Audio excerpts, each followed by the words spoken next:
Hi అండి, welcome to phases kitchen. ఈరోజు వీడియోలో రవ్వతో ఒక స్వీట్ తయారు చేసి చూపించబోతున్నాను.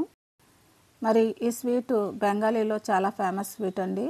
మరి ఈ స్వీట్ని రసబోరా అంటారు. మరి ఈ రసబోరా స్వీట్ జ్యూసీగా చాలా టేస్టీగా ఉంటుందండి. మరి ఈ రసబోరా స్వీట్ ఏ విధంగా తయారు చేయాలో దీని ప్రాసెస్ ఏంటి వీడియోలోకి వెళ్ళి చూసేయండి. ముందుగా స్టవ్ మీద ఒక కడాయి పెట్టుకొని 1 కప్పు వరకు ఫుల్ క్రీమ్ మిల్క్ వేసుకోవాలి. ఇప్పుడు ఈ మిల్క్ని ఒక పొంగొచ్చేంత వరకు మీడియం ఫ్లేమ్లో మరిగించుకోవాలి. ఇప్పుడు ఈ మిల్క్ని ఒక పొంగొచ్చేంత వరకు మరిగించుకొని ఇప్పుడు దీంట్లోనే 1/2 కప్పు వరకు ఉప్మా రవ్వ వేసుకొని కలుపుకోవాలి. ఇప్పుడు ఈ ఉప్మా రవ్వను కలిపేటప్పుడు మంటని లో ఫ్లేమ్లోకి మార్చుకొని కలుపుకోవాలండి. ఇప్పుడు ఈ ఉప్మా రవ్వని ఉండలు లేకుండా మొత్తం మిక్స్ అయ్యేటట్టు బాగా కలుపుకోవాలి. ఇప్పుడు ఈ ఉప్మా రవ్వని బాగా దగ్గర పడేంత వరకు 2 నిమిషాలు లో ఫ్లేమ్లో కుక్ చేసుకోవాలి. ఇప్పుడు ఈ ఉప్మా రవ్వ బాగా కుక్ అయిందండి. ఇప్పుడు స్టవ్ ఆఫ్ చేసేసుకొని దీన్ని మేము మూత పెట్టుకొని ఒక 5 నిమిషాలు పక్కన పెట్టుకుందాం. ఇప్పుడు పంచదార పాకం రెడీ చేసుకోవాలండి. ఇప్పుడు స్టవ్ మీద ఒక ప్యాన్ పెట్టుకొని 1 కప్పు వరకు షుగర్ వేసుకోవాలి. ఇప్పుడు దీంట్లోనే 1 కప్పు వరకు వాటర్ వేసుకోవాలి. ఇప్పుడు 2 కూడా మొత్తం మిక్స్ అయ్యేటట్టు ఒకసారి బాగా కలుపుకోవాలి. ఇప్పుడు ఈ షుగర్ కరిగి బాయిల్ అయ్యేంత వరకు మరిగించుకోవాలి. ఇప్పుడు ఈ షుగర్ పాకంలో 1/2 టీ స్పూన్ వరకు ఇలాచీ పౌడర్ వేసుకోవాలి. ఇప్పుడు ఈ ఇలాచీ పౌడర్ కూడా మొత్తం మిక్స్ అయ్యేటట్టు ఒకసారి బాగా కలుపుకోవాలి. ఇప్పుడు ఈ షుగర్ పాకం రానవసరం లేదండి. ఇప్పుడు ఈ షుగర్ పాకాన్ని పట్టుకొని చూస్తే చేతికి అంటుకుంటే సరిపోతుందండి. ఇప్పుడు ఈ షుగర్ పాకం ఈ విధంగా ఉంటే సరిపోతుందండి. ఇప్పుడు స్టవ్ ఆఫ్ చేసేసుకొని ఈ షుగర్ పాకాన్ని పక్కన పెట్టేసుకుందాం. ఇప్పుడు మనం కుక్ చేసుకున్న ఈ రవ్వ ముద్దని ఇప్పుడు ఒక ప్లేట్లోకి ట్రాన్స్ఫర్ చేసుకోవాలి. ఇప్పుడు ఈ రవ్వ ముద్ద కొంచెం వేడి తగ్గిందండి.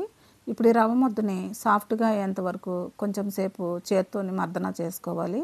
ఈ విధంగా రవ్వ ముద్దని బాగా మర్దన చేసుకుంటే స్వీటు అంత పర్ఫెక్ట్గా వస్తుందండి. ఇప్పుడు ఈ రవ్వ ముద్దని ఈ విధంగా మర్దన చేసుకున్న తర్వాత ఇప్పుడు దీంట్లోనే 2 టేబుల్ స్పూన్ల వరకు మిల్క్ పౌడర్ వేసుకోవాలి. ఇప్పుడు దీంట్లోనే 1/2 టీ స్పూన్ వరకు ఇలాచీ పౌడర్ వేసుకోవాలి. ఇప్పుడు వీటిని అన్నింటినీ కూడా మొత్తం మిక్స్ అయ్యేటట్టు ఒకసారి బాగా కలుపుకోవాలి.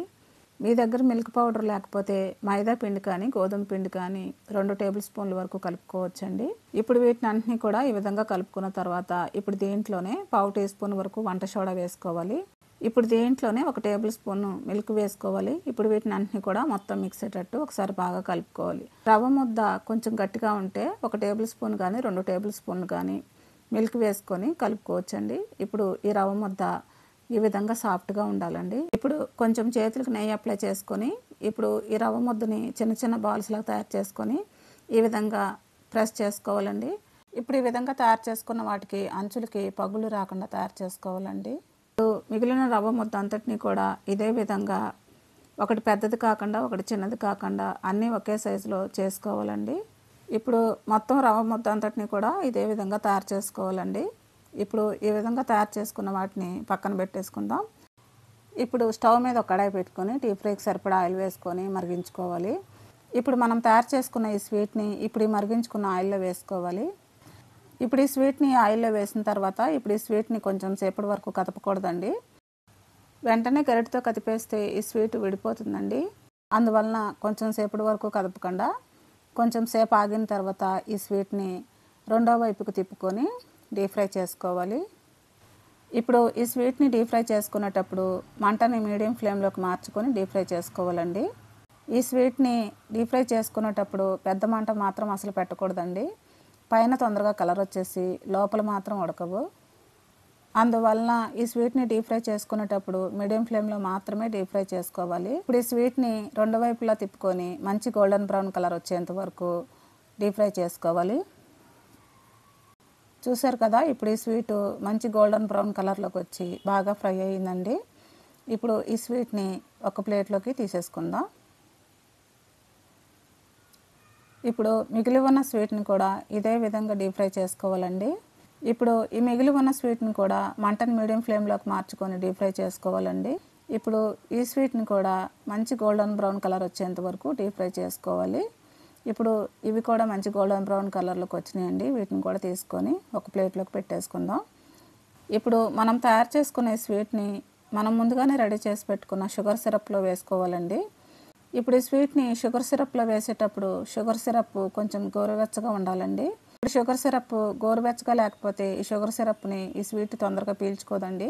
అందువల్ల ఈ షుగర్ సిరప్ని కొంచెం గోరువెచ్చగా ఉన్నప్పుడు ఈ స్వీట్ని వేసుకోవాలి.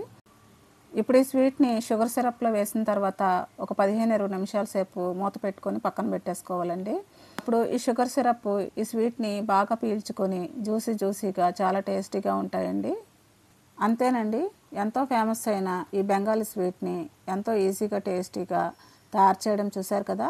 మరి ఈ రసబోరా స్వీటు జ్యూసీగా నోట్లో వేసుకుంటే కరిగిపోయేలా ఎంతో టేస్టీగా ఉంటుందండి. మరి ఎంతో టేస్టీగా ఉండే ఈ రసబోరా స్వీట్ని మీరు కూడా ఇంట్లో ప్రిపేర్ చేసుకొని ఏ విధంగా వచ్చిందో నాకు కమెంట్ చేయండి. నా వీడియోస్ కనుక మీకు నచ్చినట్లయితే ఇప్పుడే సబ్స్క్రైబ్ చేసుకుని బెల్ ఐకాన్ ప్రెస్ చేయండి. మీ ఫ్రెండ్స్కి రిలేటివ్స్కి షేర్ చేయండి. Thanks for watching.